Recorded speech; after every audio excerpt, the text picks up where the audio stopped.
ప్రియకుమారుడా, bury bury నీ మనసులోని అలజడి నాకు తెలుసు. నువ్వు పడుతున్న తపన, నీ కళ్ళలోని నీరు, ఎవరూ చూడని నీ ఒంటరి పోరాటం అన్నీ నా గమనంలోనే ఉన్నాయి. లోకం నిన్ను అర్థం చేసుకోకపోయినా నీ నీడలా నేను ఎప్పుడూ నీ వెంటే ఉంటాను. నీకు కొన్ని విషయాలు చెప్పాలనిపిస్తోంది. ధైర్యంగా ఉండు. జీవితంలో ఎదురయ్యే కష్టాలు నిన్ను పడగొట్టడానికి కాదు, నీలోని అసలైన శక్తిని నీకు పరిచయం చేయడానికి వస్తాయి. చీకటి ఎంత గాఢంగా ఉంటే, వెలుగు అంత త్వరగా వస్తుందని మర్చిపోకు. ఓపిక పట్టడం నేర్చుకో. నువ్వు కోరుకున్నది వెంటనే జరగకపోవచ్చు, కానీ సరైన సమయంలో నీకు ఏది మంచో అది తప్పకుండా నీ దగ్గరకు చేరుతుంది.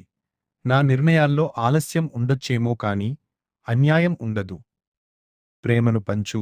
ద్వేషం ఉన్న చోట ప్రేమను, కోపం ఉన్న చోట శాంతిని నింపు. నువ్వు ఇతరులకు చేసే చిన్న సాయం కూడా నాకే చేసినట్టు భావిస్తాను.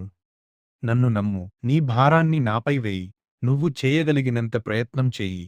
మిగతాది నేను చూసుకుంటాను. నీ సంకల్పం గొప్పదైతే సృష్టి మొత్తం నీకు తోడవుతుంది. నువ్వు ఒంటరివి కావు. నీ ప్రతి శ్వాసలో, నీ ప్రతి ఆలోచనలో నేను ఉన్నాను. ప్రశాంతంగా కళ్ళు మూసుకుని నీ హృదయాన్ని గమనించు. అక్కడ నా స్వరం వినిపిస్తుంది. నేను ఎప్పుడూ నిన్ను ప్రేమిస్తూనే ఉంటాను.